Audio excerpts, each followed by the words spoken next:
Assalamualaikum warahmatullahi wabarakatuh. Alhamdulillahirrabbilalamin.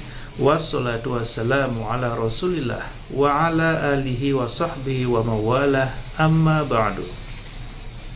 Apa kabar sahabatku semua? Semoga selalu dalam keadaan sehat walafiat, dimudahkan segala urusannya dan dilancarkan rezekinya. Amin ya rabbal alamin.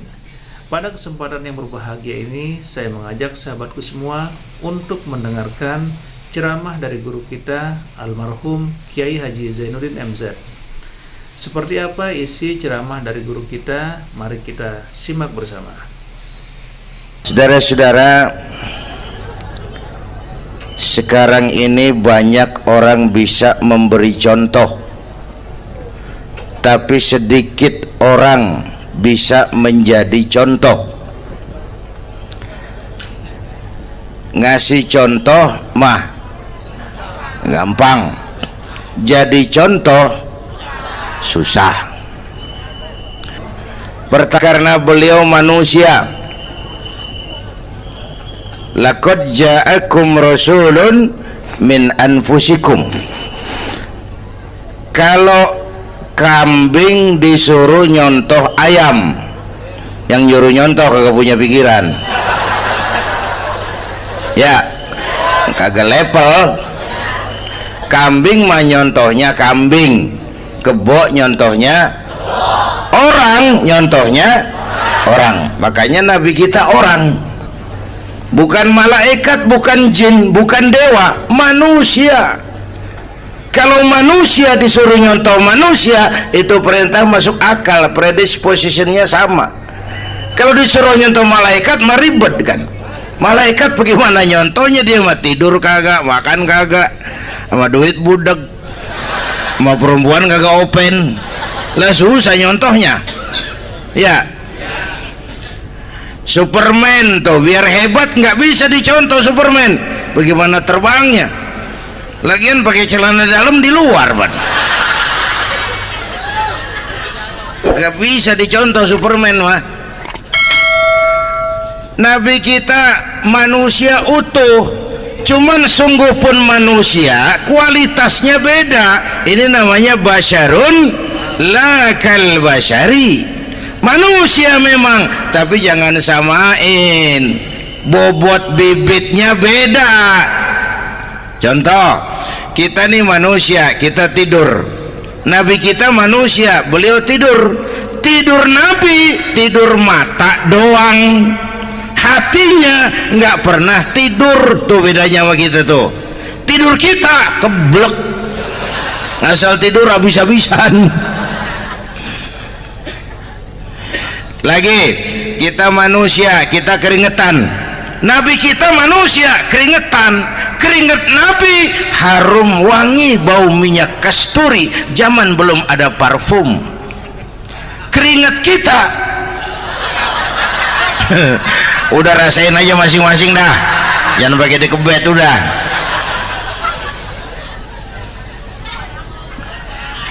Contoh lagi, kita nih manusia nih, kita beludah nggak? Nabi kita manusia, beliau juga beludah. Ludah Nabi obat, ludah Nabi.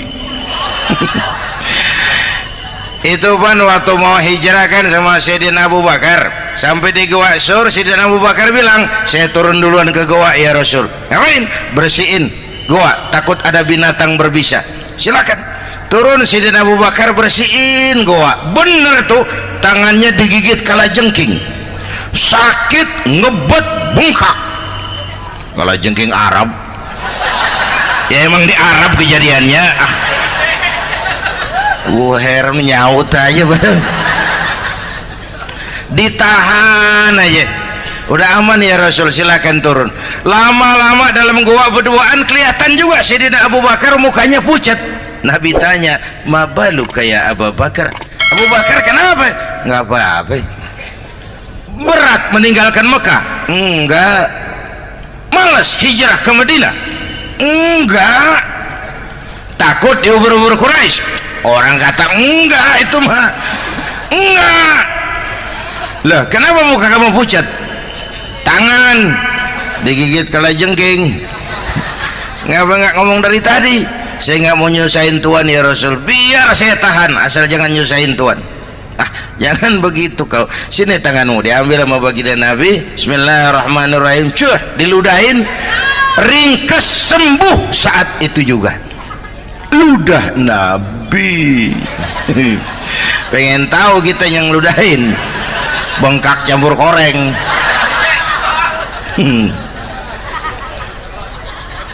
Satu tuh alasannya kenapa Nabi dijadikan contoh, karena manusia, kalau manusia disuruh nyontoh manusia pasti bisa dong ya.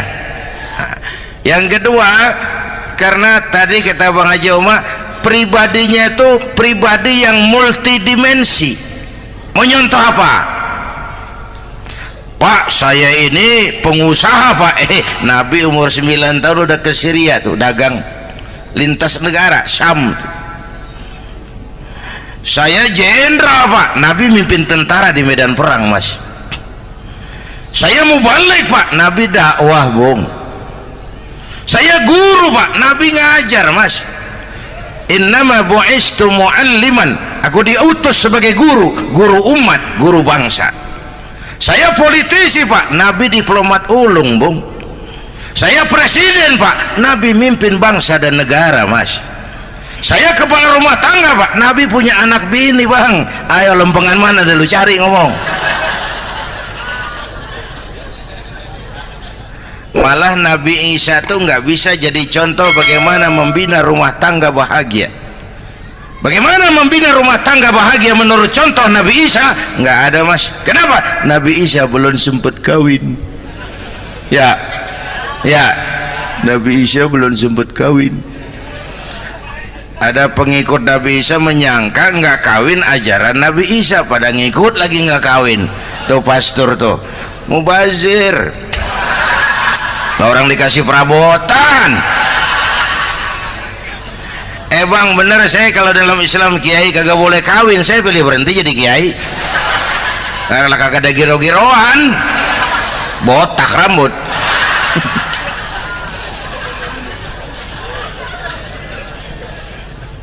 Makanya Bang Haji Oma cerita poligami saya girang banget tadi. Bukan yang ngomong ahlinya soalnya.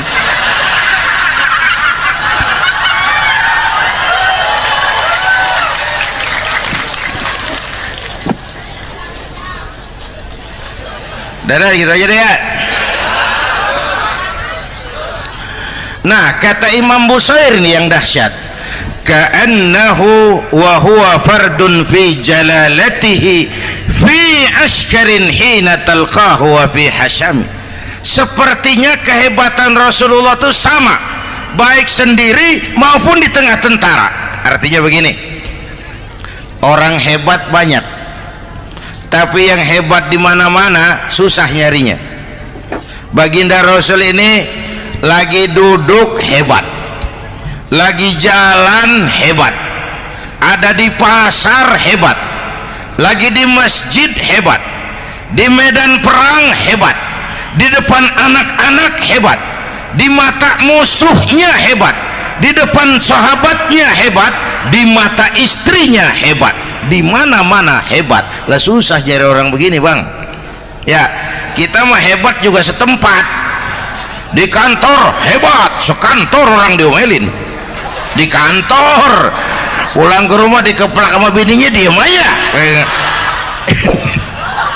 Ini di depan bininya dia kagak hebat dia mah.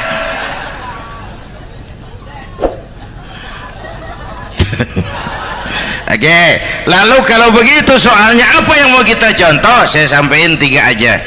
Pertama, Nabi kita ini tokoh yang sejak kecil udah ditempa kesusahan. Bu, tadi kata Bang Haji, Islam mengangkat derajat kaum perempuan karena perempuan banyak melahirkan orang besar. Lihat Sayyidah Aminah, ibunda baginda Nabi, melahirkan anak pertama tanpa didampingi suami. Meninggal suaminya, sedih hatinya, remuk perasaannya, tapi tegar jiwanya. Dilahirkannya bayi bernama Muhammad, diasuhnya penuh kasih sayang, diantarnya menjadi orang besar dan memang dibesarkan oleh Allah. Itu contoh tuh Bu.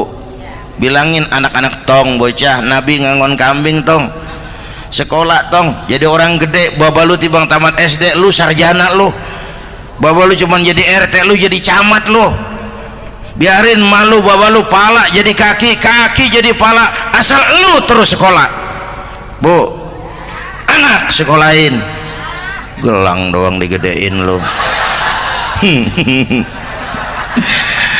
nih kan kita Betawi nih pendidikan ngentengin banget kotan udah dong jangan tinggi-tinggi sekolah udah ngapa mak baba lu kagak sekolah hidup noh hidup dong pun jamu monyet juga hidup bu anak sekolahin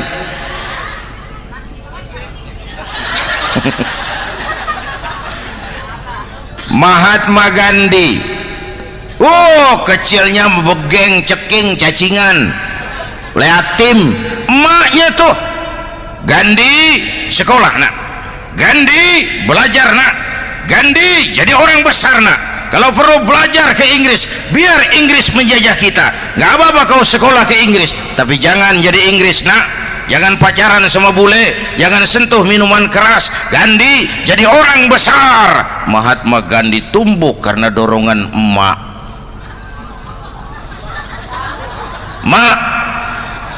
udah yatim James Watt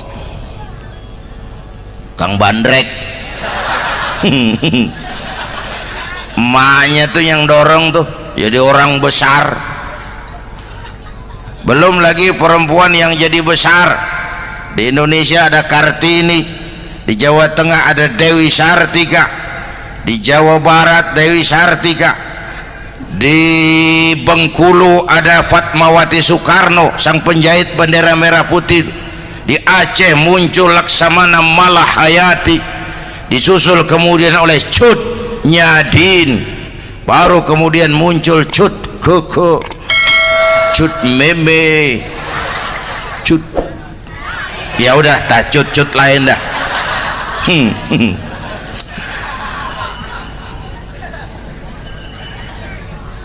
Nabi ke remajanya nggak dikolokin tegar tahan bantingan nggak cengeng begini bang kalau bahasa kita nih bahasa Betawi nih orang mah bang kalau udah biasa susah ketemu susah nggak kaget udah ya kita Betawi kan mah susah udah nukangin susah mulu saya santri nih biasa makan kangkung datang ke rumah temen dikasih kangkung makanan gue ini mat dikasih daging ayam lah nambah emang apa orang mah kalau biasa susah enak nggak kagetan saya santri biasa tidur di masjid disuruh nginep di hotel lah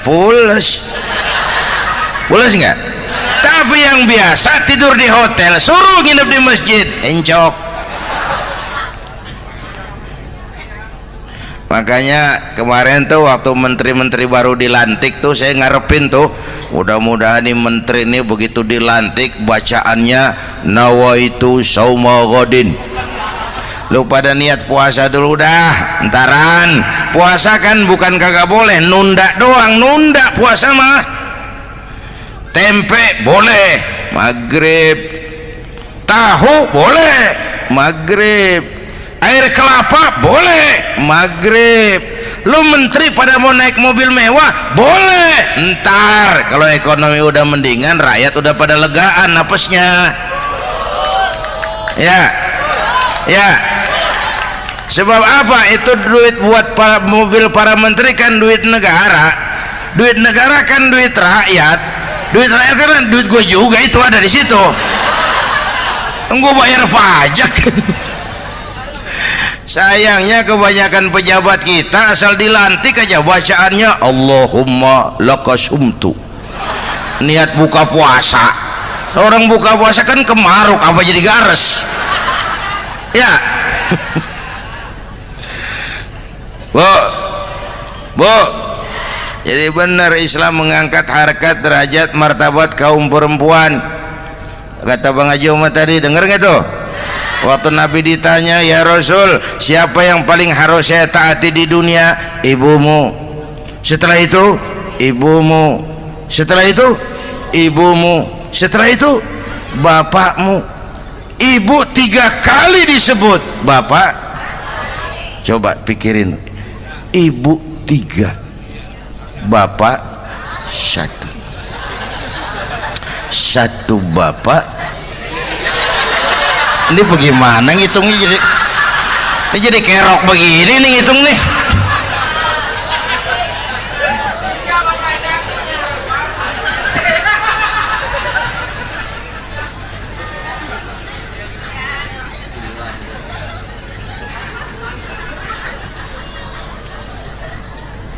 Jangan takut ngadepin susah, hidup nih keras, kerja keras, perseringat banting tulang, ya Bu. Satu. Yang kedua, contoh dari Nabi, orang yang paling bersih hatinya Rasulullah, orang yang paling baik akhlaknya Rasulullah, orang yang bahkan sudah dapat jaminan ampun dari segala dosa Rasulullah. Tapi orang yang kalau sholat malam sampai bengkak kakinya karena rajin sujud Rasulullah. Aspek ibadah apaan? Diam-diam giliran gue ini ngomong.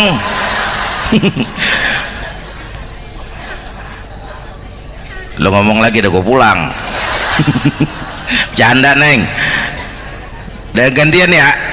Ya, apaan urusan? Orang yang dosanya udah dapat jaminan ampun, kalau sholat malam bengkak kakinya karena rajin sujud. Saya tahu di sini juga banyak yang kakinya bengkak. Semurat. Oke. Kira-kira 3 minggu yang lalu saya menghadiri haul akbar Syekh Maulana Malik Ibrahim di Gresik, haul ke-609. Dari situ saya ke Surabaya ikut zikir sama keluarga besar Tarbiyatul Qulub. Waktu zikir saya terkejut, ada kalimat yang dibaca ratusan kali menyentak perasaan saya. Kalimatnya sederhana, kita hafalah, yaitu kalimat ana Abdullah. Dibaca ratusan kali, ana Abdullah, ana Abdullah, ana Abdullah, ana Abdullah. Buat saya itu menyentak karena memperteguh komitmen saya hamba Allah, saya hamba Allah. Itu mah Pak Zainuddin kan biasa, itu mah kita semua juga hamba Allah. Betul. Ayo kita bikin luar biasa. Saya mau tanya, bapak ibu hamba Allah apa bukan? 3 orang. Ibu hamba Allah apa bukan? Hamba Allah. Kata siapa? Nah, kata ibu sendiri. Kalau kata sendiri pan namanya pan ngaku. Ya, orang ngaku mah boleh dong, tiba ngaku namanya juga ngaku.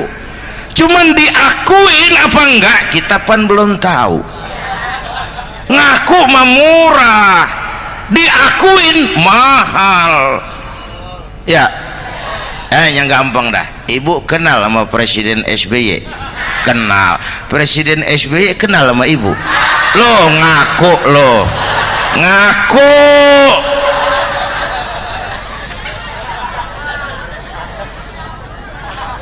Saya hamba Allah, kata saya. Berapa banyak orang mulutnya hamba Allah, perbuatannya menyatakan dia hamba dunia, hamba harta, hamba jabatan, hamba setan, budak nafsu. Nggak sesuai ucapan sama perbuatan. Yuk jadi hamba Allah yang beneran. Jangan separuh-separuh gitu mapan, asal sakit mah hamba Allah. Ya Allah, ya Allah, lagi sakit, sehat ya dikit, keder, nyari masjid nggak ketemu.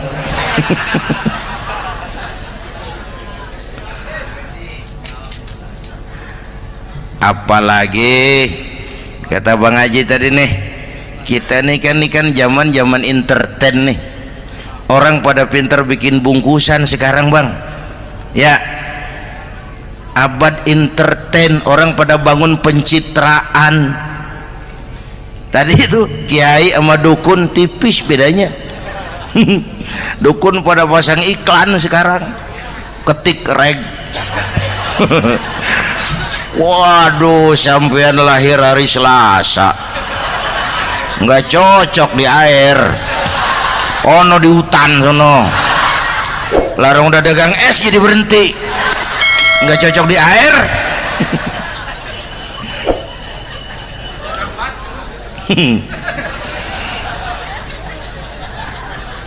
Bu, di zaman ini siapa pakai apa, siapa mau jadi apa, kagak urus nih.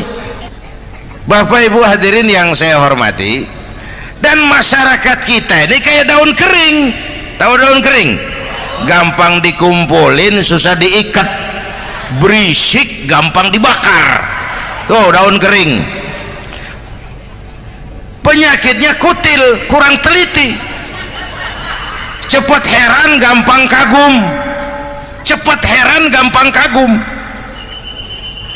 Dulu ada tuh satu hari tabrakan di jalan kenceng, buah, korban jatuh belepotan darah, dikerubungin orang banyak. Datang wartawan mengambil gambar dari dekat, susah, orang banyak bener ngerubung. Cari akal nih wartawan, tolong saya dikasih jalan ke dekat korban. Orang nengok semua, saudara siapa? Saya bapaknya korban, katanya. Dia ngaku bapaknya korban. Ya orang minggir semua, minggir, ini ada bapaknya korban. Orang minggir semua, dia maju ke depan korban. Sampai di depan korban, pucat mukanya tuh wartawan. Kenapa? Yang ketabrak anak monyet, Pak. Dia udah kedongan ngaku bapaknya korban.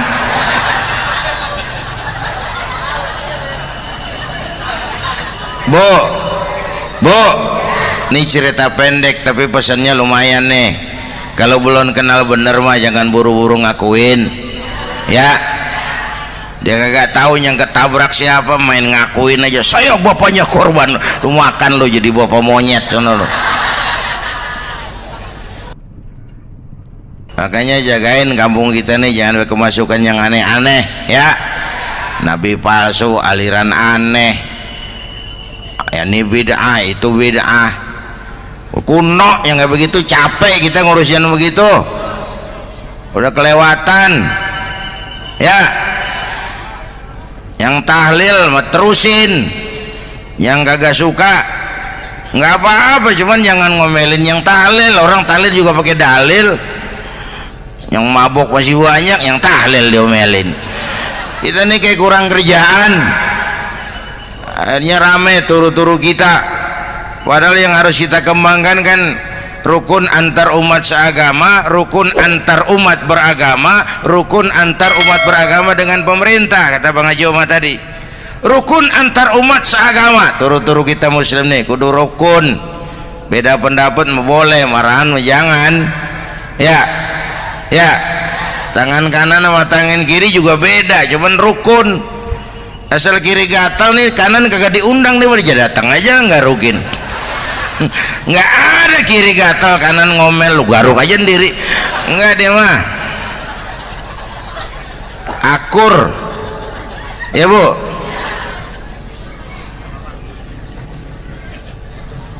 Yang kedua, rukun antar umat beragama. Islam ini rahmatan lil. Yang ketiga, rukun antar umat beragama dengan pemerintah. Ini mah kita kan bermasyarakat sama juga sembahyang berjamaah, ada imam, ada makmum, ya. Nih rakyat kalau jadi pemilih yang pintar ke depan, nah, mau milih wali kota kayak gubernur kayak presiden kayak. Sebab apa? Sholat berjamaah kan siapa makmum kagak penting, Bang. Makmum mah siapa aja boleh, ya. Tiba ngikutin dia mah, ngaji dia mah gimana kayak nggak ada bab pemilihan makmum, nggak usah. Makmum mah kagak usah dipilih, siapa aja boleh, ya. Bang, tuh orang budak, Bang, boleh jadi makmum. Bacanya kagak fasih, boleh jadi makmum. Ketinggalan satu rakaat, boleh jadi makmum. Tapi nggak tiap orang boleh jadi imam. Siapa yang dipilih jadi imam? Pertama, a'lamuhum, kata Nabi, Orang yang paling alim di kampungmu siapa? Angkat jadi imam. Yang paling alim, bukan yang paling tua. Tua juga kalau kejemur kisut. Dulu tuh Nabi Adam waktu diangkat jadi khalifah kan bekalnya apa? Wa 'allama Adam al-asma'a kullaha. Al-asma' ay al-ulumul katsirah. Dulu zaman Fir'aun perang sihir sama Musa, sekarang perang visi dan misi. Punya ilmu, Bu, ngerti urusan dari tetek sampai bengeknya. Kalau ngikutin imam yang alim pan enak, bisa dipertanggungjawabkan. Hati-hati milih pemimpin, maksudnya Bu, jangan terjebak oleh penampilan. Emas pasti kuning, bener? Apa semua yang kuning pasti emas? Udah paham dulu. Ustadz, kenapa? Di kampung saya ada 2 orang alimnya sama. Yang mana yang jadi imam? Afsahuhum, yang lebih fasih lidahnya. Yang satu alim pelok, yang satu alim kagak pelok. Nah, yang kagak pelok suruh jadi imam. Kenapa? Nggak sah orang fasih bermakmum kepada imam pelok. Ustadz, imam pelok, makmum pelok semua. Sah. Namanya kampung pelok, biarin. Susah diurusin udah itu. Apa sih artinya fasih? Yang enak deh, nyambung. Pegel kalau punya pemimpin kagak nyambung sama rakyat. Ya, rakyat mau yang ngidul deh ngalor, rakyat mau nyengulun deh ngetan. Lah kan capek rakyat, kagak nyambung. Makanya kalau jadi imam pesan Nabi, idza amma ahadukumun nas falyukhaffif. Kalau kamu jadi imam, ringankan sholat kamu. Itu makmum nggak sama kekuatannya. Jangan panjang-panjang kalau jadi imam, kudu tahu keadaan makmum. Tuh makmum ada yang udah tua rentak, diri aja udah gemeter. Ada yang punya darah tinggi, kalau sujud kelamaan palanya ngebet. Ada yang udah janji tuh makmum habis sembahyang mau terima duit. Kalau imam kelamaan, kalau sodan makmum. Ya, nyambung. Jangan udah diangkat jadi imam saenake dhewe. Salat Isya berjamaah, rakaat pertama selesai Fatihah Yasin. Makmum ikut mengikut, cuman bari ngancem. Besok gua tawiatin balik lagi udah. Kagak nyambung. Kalau nggak nyambung tuh capek, Bu. Jangan tersenyum kepada orang buta, jangan berbisik kepada orang tuli. Kagak nyambung. Orang buta diajak senyum, bagus sih maksudnya, cuman kan rada mubazir. Orang kagak paham. Cari pemimpin yang nyambung. Kalau emang masyarakatnya suka tahlil, cari pemimpin yang suka tahlil. Rakyatnya suka maulid, cari pemimpin yang suka maulid, supaya nyambung, kagak pegel kita.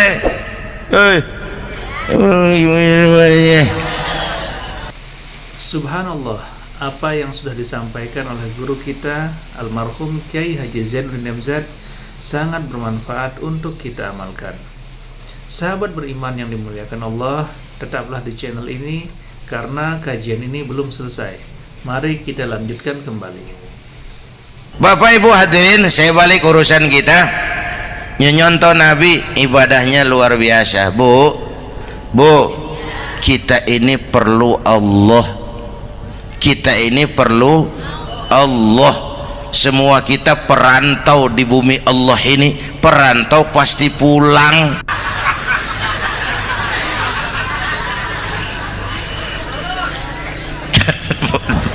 Bolot. Bodoh kalau ada perantau, dia sadar dia perantau tapi nggak pernah mikirin pulang. Lebih bodoh lagi mikirin pulang tapi nggak nyiapin bekal. Yang tadi Bang Haji Omar udah bilang tuh, muda mati.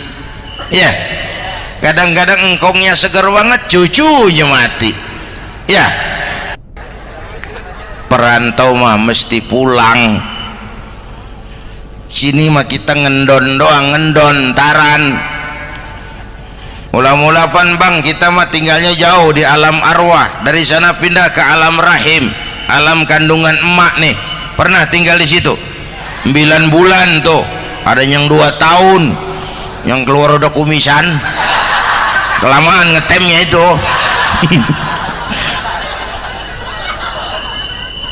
Dari sisi ini mau pantas ibumu, bapakmu, karena alam rahim fisik dan psikis emak lebih capek dari kita bapak. Kita mah orang laki mah, kita mah pan investor gitu mah, nanam modal doang. Yang ngolah pabrik kan emak tuh, ya mak. Pabrik. Anak-anakku remaja, pemuda yang hadir, masya Allah, emakmu, emakku, emak kita semua nih, dari mulai ngidamin kita udah kita seksa nih mana.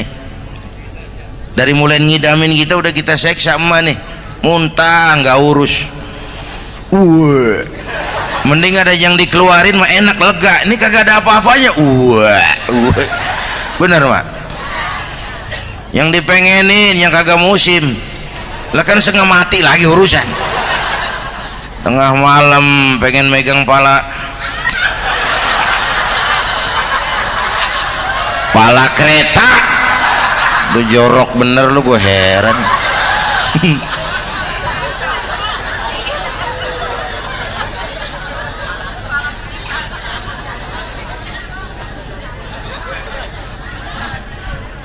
Bapak Ibu hadirin, yang ketiga terakhir, contoh dari baginda Nabi, modal utama perjuangannya adalah akhlak. Memperbaiki akhlak, pakai akhlak. Rasulullah ngajak, bukan ngejek. Rasulullah merangkul, bukan mukul. Rasulullah pakai argumen, bukan pakai sentimen. Tujuannya adalah kebenaran, bukan menang-menangan. Prinsip dakwahnya basyiru wala tunafiru, yassiru wala tu'assiru. Gembirakan orang, jangan ditakut-takutin. Mudahkan urusan orang, jangan dibikin sulit. Di masyarakat memang mendingan rakyat rendah berakhlak tinggi daripada pejabat tinggi berakhlak rendah. Dulu tahun 50-an orang kita kalau pergi haji ke Mekah 6 bulan. 6 bulan tuh orang udah pada lupa aja baru pulang. 6 bulan yang ada cuman kapal laut, Mekah Madinah onta, banyak rampok lagi di gurun pasir Baduy itu. Dulu orang tua kita belajar manasik, kalian belajar silat. Sekarang karena kemudahan kemajuan ilmu menciptakan Boeing memotong waktu 5 bulan, orang pergi haji cukup sebulan. Bapak Ibu hadirin yang saya hormati, oleh karena itu menjaga nilai-nilai akhlak itu penting. Kepada siapa kita harus berakhlak? Pertama, kita harus berakhlak kepada Allah. Bagaimana caranya? Jangan menyekutukannya dengan sesuatu pun. Yang kedua, jangan menyembah kecuali hanya kepadanya. Yang kedua, kita harus berakhlak kepada sesama tadi itu. Yang ketiga, kepada lingkungan. Saya dulu masih zaman ada almarhum kakek saya, engkong. Kampung saya banjir, air masuk ke rumah. Saya teriak, "Kong, banjir Kong."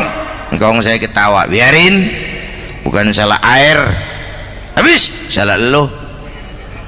Salah kita bagaimana Kong? Lah lo tempat air lo tempatin. Yang punya tempat datang ya kagak ngerti, ini tempat gua, ini di sini nggak pada lo, lah banjir. Engkong saya nggak makan bangku sekolahan, tapi wise Pak. Air kan bukan musuh, air kan temen kan kudu punya tempat. Lalu kagak punya tempat, pantas kemana dengan ayam, banjir. Ya, dulu saya remaja ngaji babul istinja, kiai ngajar makruh buang air kecil di tanah berlubang. Saya tanya, kenapa makruh kiai? Pertama, untuk alasan kesehatan. Siapa tahu di lubang yang kamu kencingi ada gas beracun. Kalau tidak kiai, kalau tidak maka artinya melindungi binatang yang ada di dalam lubang. Siapa tahu di lubang yang kamu kencingin ada semut sedang rapat membahas laporan Susno 2Ji. Apa dosanya lalu mati dikencingin? Ini namanya rahmatan li semut. Saya mau bilang alam sekarang tidak seramah dulu karena kita juga nggak ramah sama alam. Alhamdulillah, itulah tadi tausiah penuh hikmah, penuh makna yang sudah disampaikan oleh guru kita almarhum Kiai Haji Zainuddin MZ. Mari kita sama-sama doakan guru kita, semoga beliau diampuni dosanya dan dilapangkan kuburnya. Amin ya rabbal alamin. Buat sahabatku semua yang sudah setia menonton video ini sampai selesai, saya ucapkan banyak terima kasih. Semoga Allah Subhanahu wa Ta'ala senantiasa selalu melimpahkan rahmat dan karunia-Nya kepada sahabatku semua. Selalu diberikan kesehatan, dimudahkan seluruh urusannya, dan dilancarkan rezekinya. Amin ya rabbal alamin. Sampai bertemu lagi di kajian berikutnya. Wabillahi taufik wal hidayah, waridha wal inayah. Assalamualaikum warahmatullahi wabarakatuh.